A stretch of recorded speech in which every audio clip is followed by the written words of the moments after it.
ഏവർക്കും പുതിയൊരു അധ്യായത്തിലേക്ക് ഹാർദമായ സ്വാഗതം. ഇന്നത്തെ വിഷയം, നമ്മൾ വീട്ടിൽ സാമ്പാർ വയ്ക്കുമ്പോൾ നമ്മൾ ഒരു ദിവസത്തിൽ കൂടുതൽ ഫ്രിഡ്ജ് വെച്ചില്ലെങ്കിൽ പോലും അത് പെട്ടെന്ന് തന്നെ കേടായിപ്പോകും. അത് ഫ്രിഡ്ജ് വെച്ചില്ലെങ്കിൽ അത് പെട്ടെന്ന് വളിച്ചു പോകും. അപ്പം അത്തരത്തിൽ കേടാവാതെ പണ്ടുകാലങ്ങളിൽ അത് എത്ര ദിവസം, ഏകദേശം 10 ദിവസത്തോളം അടുപ്പിച്ച് അത് സൂക്ഷിക്കാൻ പറ്റുമെന്ന് ഈ ഒരു അമ്മ ഞങ്ങൾക്ക് പറഞ്ഞു തന്നു. അതായത് എങ്ങനെയാണ് പണ്ട് കാലങ്ങളിലുള്ളവർ അത് മാറ്റി വെച്ചിരുന്നത്. നമ്മുടെ പണ്ടുള്ളവരൊക്കെ ആണെങ്കിൽ പോലും മീനാണെങ്കിൽ പോലും കറി വെച്ച് കഴിഞ്ഞാൽ പിറ്റേ ദിവസത്തേക്കൊക്കെയാണ് വെക്കുന്നത്.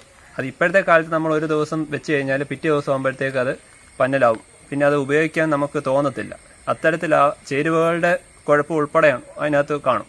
അപ്പം ഈ അമ്മ പറയുന്നത് ഏകദേശം ഒരു 5 ദിവസം മുതൽ 10 ദിവസം വരെ നമുക്ക് സാധാരണ രീതിയിൽ സാമ്പാർ വെച്ചാൽ കേടാവത്തില്ലെന്നാണ്.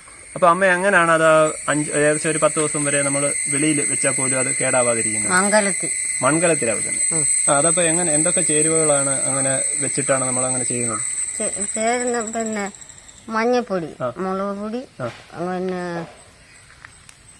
പിന്നെ മറക്കുവെന്ന് പറയാം, പിന്നെ വെളിച്ചെണ്ണ, കരിയാപ്പ, ഇത്രയും ചേർത്ത് നമ്മൾ പച്ചക്കറി ചരുവത്തിലോ ഉരുളിയിലോ വാർപ്പിലോ ഇട്ട് ഞെരടുകയാണ്.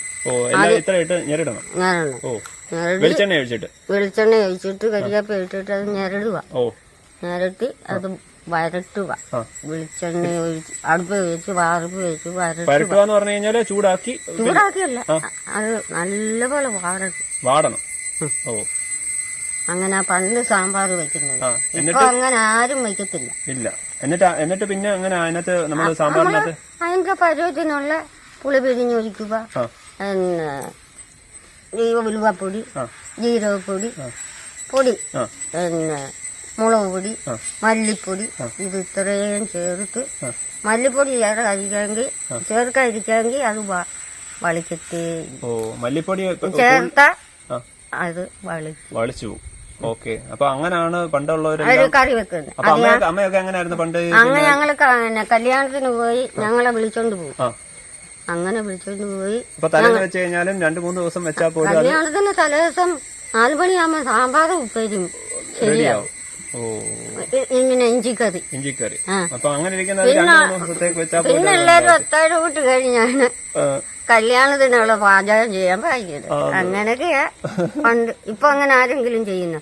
ഇപ്പൊ അങ്ങോട്ട് പച്ചക്കറി അരിവ, പച്ചവെള്ളം ഒഴിക്കുക, ഇച്ചിരി 2 കരിയാപ്പ്, മഞ്ഞപ്പൊടിയും ചേർക്കുക, അടുപ്പേ വെക്കുക. അത്രേ ഉള്ളൂ. അപ്പൊ അങ്ങനെയൊക്കെയാണ് ഞങ്ങളുടെ കൊച്ചുപെണ്ണമ്മയുടെ പാചക അറിവുകൾ. അപ്പോൾ എൻ്റെ ഈ ചാനൽ നിങ്ങൾക്ക് ഇഷ്ടപ്പെട്ടെങ്കിൽ ഒന്ന് സബ്സ്ക്രൈബ് ചെയ്യുക, ലൈക്ക് ചെയ്യുക, ഷെയർ ചെയ്യുക. Thank you.